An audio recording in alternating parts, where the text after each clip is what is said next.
Tiga tempat usaha disegel petugas gabungan TNI, Polri, dan Satpol PP Aceh Besar. Selain melanggar jam operasional, penyegelan dilakukan karena tiga tempat usaha ini dinilai masih mengabaikan protokol kesehatan.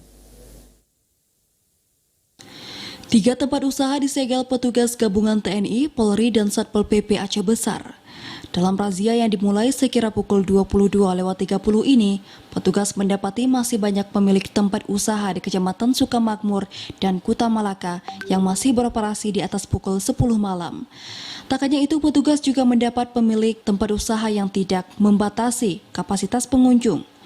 Selain duduk berdekatan dalam satu meja, para pengunjung juga tidak mengenakan masker. Menurut Wakapolres Aceh Besar, penyegelan terpaksa dilakukan karena pemilik tempat usaha tetap membandel meski telah berulang kali diperingati.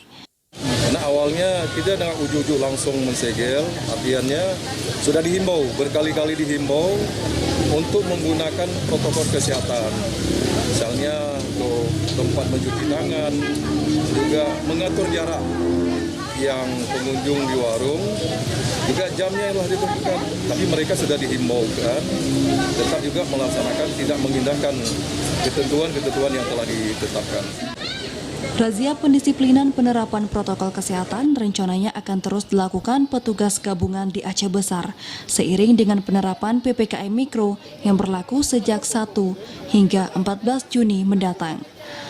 Langkah ini diharapkan mampu menekan lonjakan kasus COVID-19 yang cenderung meningkat pasca libur Lebaran. Dari Aceh Besar, Arman Konadi, TVRI melaporkan.